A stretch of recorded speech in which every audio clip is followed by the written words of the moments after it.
A aula de hoje é tabela periódica. O que nós iremos aprender a respeito de tabela periódica?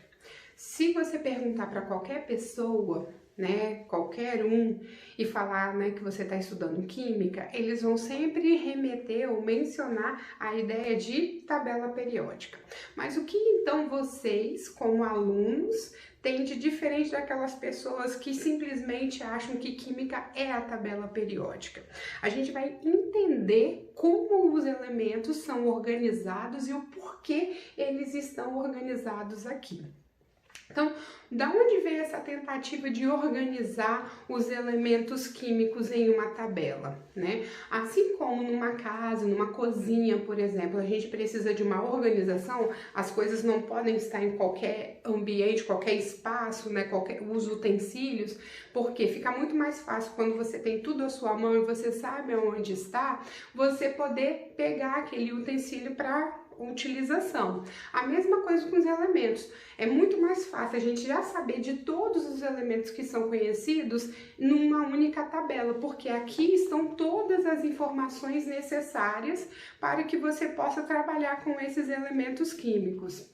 Então, a importância de se estudar essa organização da tabela periódica. É claro que para eu chegar nesse formato não foi fácil, isso veio de uma evolução. Então, há algum tempo, as pessoas, os cientistas já estavam preocupados em organizar esses elementos na tabela e foram diversas tentativas. Essas tentativas a gente não vai tratar nessa aula de hoje, porque vocês já devem ter lido o material que eu disponibilizei para vocês no sistema acadêmico, no Moodle, e ter visto o documentário a respeito da vida de Mendeleev. Inclusive, o ano passado completou-se, foi um ano instituído como Ano Internacional da Tabela Periódica, porque completou-se 150 anos desde a primeira tentativa de organização dos elementos químicos por Mendeleev, tá? Então, essa parte vocês vão precisar estudar, e aí a gente vai entrar então na parte de classificação. A classificação dos elementos químicos, ela se dá com base na ordem crescente de número atômico. Lembram do número atômico da aula anterior? O número atômico que vai dizer qual é a quantidade de partículas com carga que um átomo tem. Essas partículas com carga são prótons, E se esse átomo tiver eletricamente neutro, a mesma quantidade de elétrons. Então, o número atômico, ele vai me dizer quantas partículas esse átomo tem, e isso é de extrema importância na organização dos elementos, porque eu vou conseguir montar toda a tabela nesse formato a partir, então, da sua distribuição eletrônica. Por isso é tão importante entender distribuição eletrônica, como eu falei anteriormente. Quando a gente estuda o diagrama de Linus-Pauling, todo o diagrama se encaixa perfeitamente aqui na tabela periódica. Então, vamos por partes. Qualquer tabela, ela sempre vai ter colunas e linhas. Na tabela periódica, as linhas, elas são chamadas de períodos. E as colunas, elas são chamadas de grupos ou famílias. Lembra lá do diagrama de Linus-Pauling e que os átomos eles podem ter até no máximo 7 camadas eletrônicas? Então, as 7 camadas, camada K, camada L, M, N, O, 6, P e Q, são exatamente as 7 linhas que a gente tem aqui na tabela periódica. Linha 1, 2, 3, 4, 5, 6, 7. Ou seja, cada linha dessa é referente a uma camada que o átomo pode ter, na verdade, a sua camada de valência. Além disso, a gente tem também as colunas, que são os grupos ou famílias. A gente está até um pouco mais familiarizado em chamá-los de famílias. Essas famílias, elas representam o subnível mais energético, aquele subnível que eu coloquei elétrons por último na distribuição eletrônica. E se eu observar bem, eu vou ver o seguinte, essas duas primeiras colunas, elas estão referentes ao subnível S. Lembra que o subnível S, ele pode ter no máximo 2 elétrons? Essas colunas aqui do meio, ó, elas começam aqui em 3 e vão até 12. Elas representam o subnível D, porque é o subnível que cabem 10 elétrons. Essas 6 últimas colunas que eu tenho aqui na tabela, ó, de 13 a 18, elas representam o subnível P, que cabem no máximo 6 elétrons. E as 2 últimas linhas aqui de baixo da tabela periódica, elas representam o subnível F, que vai de 1 até 14. Estão vendo como há um encaixe perfeito da distribuição eletrônica do diagrama de Linus-Pauling com a tabela periódica?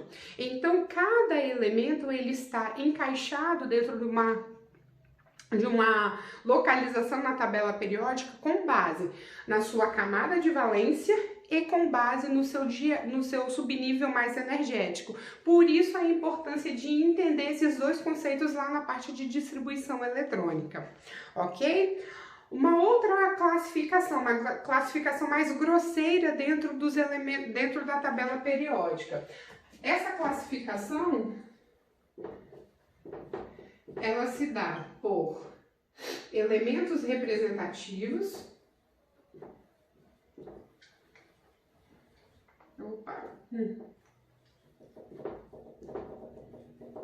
E elementos de transição.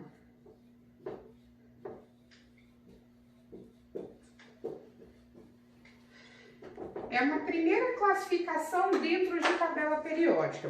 Quem são os elementos representativos? Elementos representativos são aqueles que se encaixam melhor no que a gente trabalha daqui para frente nas regras, nas normas. Por isso eles são chamados de elementos representativos. Quem são eles?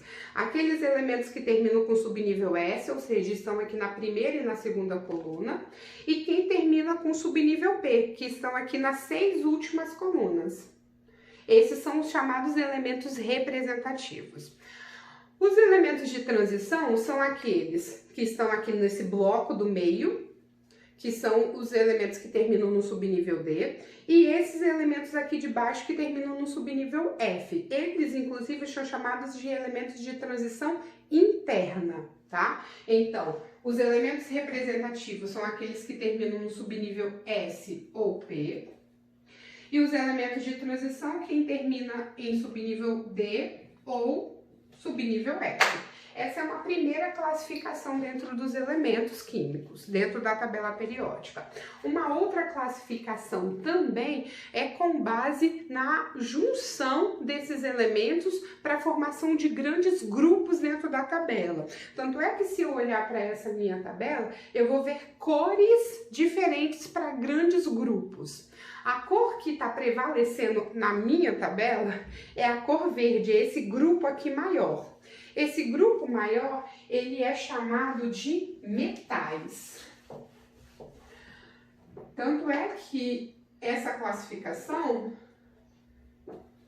metais, é a maior quantidade de elementos químicos que a gente conhece da tabela periódica. Ó. Ele engloba tanto os elementos que terminam com S, os que terminam com D, alguns com P e os elementos que terminam com F, ou seja, é a maior quantidade.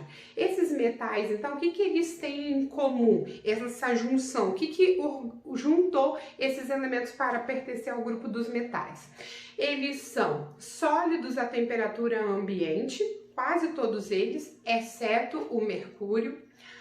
Eles são dúcteis, ou seja, facilmente transformados em fios. Eles são maleáveis, ou seja, facilmente transformados em lâmina. Lembra do experimento de Rutherford com a lâmina de ouro? Uma finíssima lâmina de ouro? Ele pegou o ouro, por quê? Porque o ouro, como os metais, eles são maleáveis. E eles também conduzem muito bem corrente elétrica. Tanto é que os fios de energia são fios de cobre. Cobre é um metal, tá aqui, ó, o cobre. Esse grupo, então, são chamados de metais. Se você tiver uma outra tabela periódica, é provável que esteja com uma outra cor, mas é esse grupo maior aqui.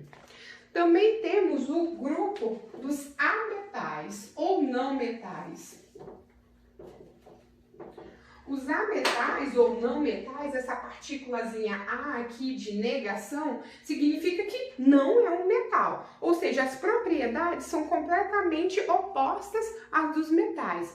Os ametais, na minha tabela, é esse grupo aqui de amarelo. Ó, é um grupo menor e ali dentro eu tenho elementos que são sólidos, líquidos e gasosos. Eles não são dúcteis, não são maleáveis, na verdade a maior parte deles são quebradiços, né, quando sólidos. E esses elementos também, eles são os mais eletronegativos, mas eletronegatividade é um assunto para a nossa próxima aula. Além disso, nós temos também essa última coluna aqui, que é a coluna dos gases nobres.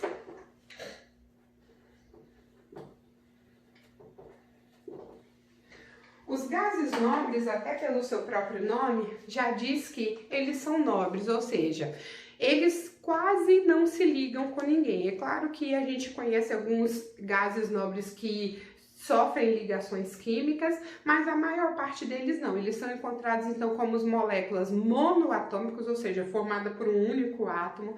Todos eles são gasosos, né? E eles não apresentam nenhuma característica igual ao dos outros elementos químicos. E para a gente finalizar então essa parte de classificação, tá faltando a gente falar do Forever Alone, que é o hidrogênio. O hidrogênio, ele tá aqui, ó, na minha tabela ele tá de branquinho, ele está separado.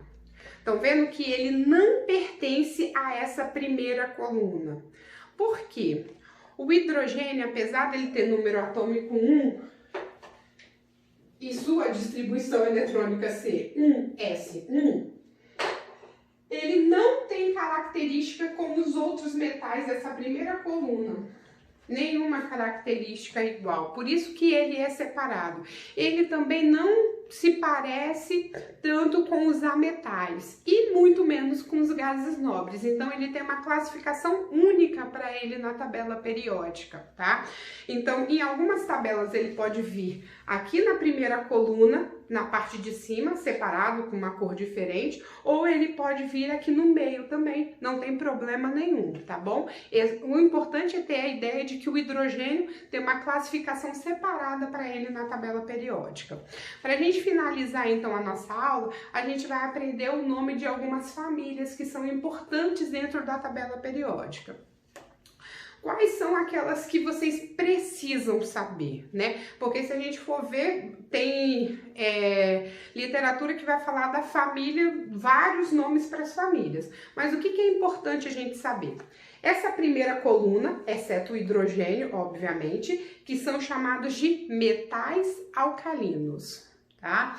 Eu vou ter que dar uma apagada aqui no meu quadro, mas os metais alcalinos, essa família é mega importante para vocês conhecerem. Eu também não gosto muito dessa parte de ficar decorando o nome dos elementos, quem está em qual família, fazendo o quê. Por quê? A gente usa a tabela periódica sempre que a gente precisar. Então, a família 1 são chamados de metais alcalinos. Outra família importante é essa segunda coluna. Essa segunda coluna é chamada de família 2 e são chamados de metais alcalinos terrosos. Eles são parecidos com os metais alcalinos, porém eles são terrosos. Aqui nesse grande meio, nos metais de transição, antigamente eles já até chamavam ali de famílias do tipo B, mas aí o PAC cancelou essa classificação e conta direto de 1 a 18, tá? Então, aqui todo mundo é metal de transição. Chega aqui nos elementos que terminam do bloco P, A coluna 13 não tem nome, por isso a gente chama de família do boro, porque é o primeiro elemento. A 14 é família do carbono. A 15 é a família do nitrogênio. Dali para frente é que é importante a gente saber que na coluna 16, ou a família 16, eu tenho os calcogênios. Na família 17, essa é mega importante também para poder saber. Eu tenho os halogênios. E na família 18,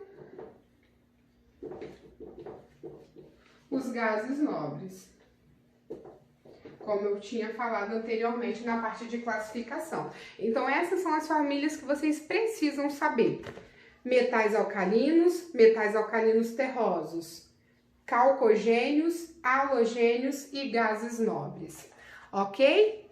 Beijo e até a próxima!